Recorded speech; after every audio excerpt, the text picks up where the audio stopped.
सनद builders and developers, घर स्वप्ना पलीकडचे. Flat prices starting at just 14.5 lakh near Dodamarg Court, 800 meters from Goa Maharashtra border. समय समय पर सामने देखने को मिले और जिसमें हजारों करोड़ का भ्रष्टाचार और घोटाला अवैध खनन के माध्यम से देश के अलग अलग हिस्सों में हुए हैं, उसकी रिपोर्ट तैयार हुई है.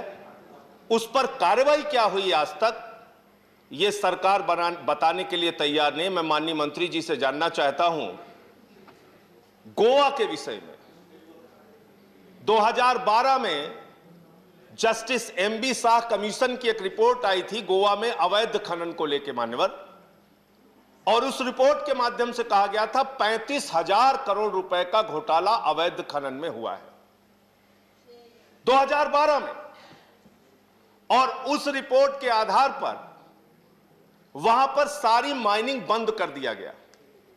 88 खदानें जो लीज पर दी गई थी वो एमबी शाह कमीशन के उस भ्रष्टाचार की रिपोर्ट आने के बाद बंद कर दी गई मान्यवर.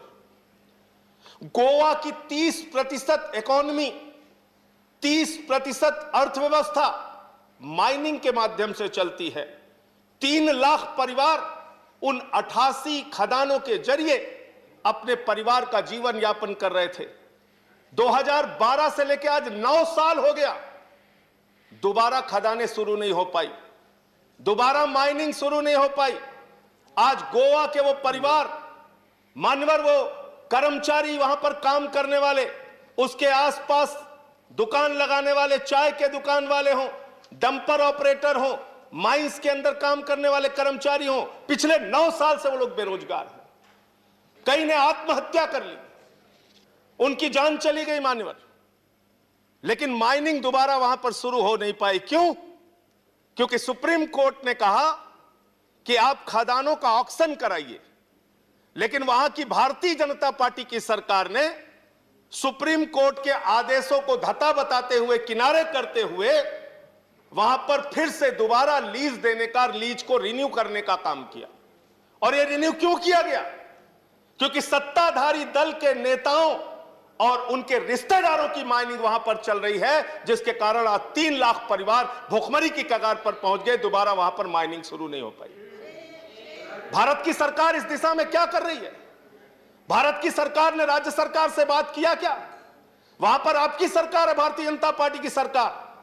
मैं मंत्री जी आपसे निवेदन करूंगा, मान्यवर आपके माध्यम से सरकार से निवेदन करना चाहता हूं कि उन 3 लाख परिवारों की तकलीफ के बारे में सोचिए और राज्य की माइनिंग पर सुप्रीम कोर्ट की जो गाइडलाइन है, सुप्रीम कोर्ट का जो आदेश है, उसका पालन कराकर वहां पे दोबारा माइनिंग शुरू कराइए, जिससे वो 3 लाख परिवार जो आज भुखमरी की कगार पर पहुंच गए हैं, वो दोबारा रोजगार पा सके, दोबारा उनकी जिंदगी आगे बढ़ सके.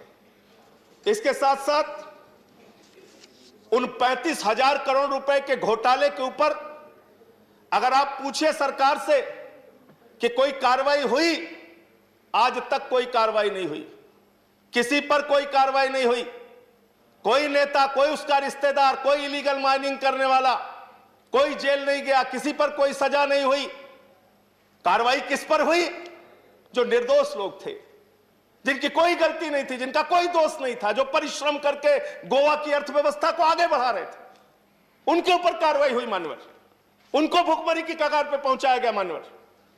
यह हो रहा है. बेळगाव सारखी शॉपिंग आता गोंयांत शक्य फक्त बॉम्बे बाजारांत.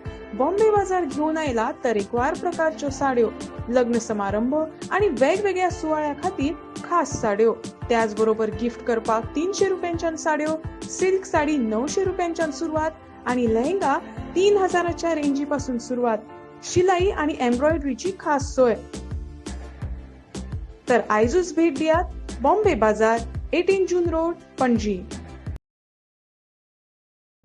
प्राचीन आणि कलात्मक वस्तूंचो खजिनो जे तुमच्या घरात घरपण हाडटले.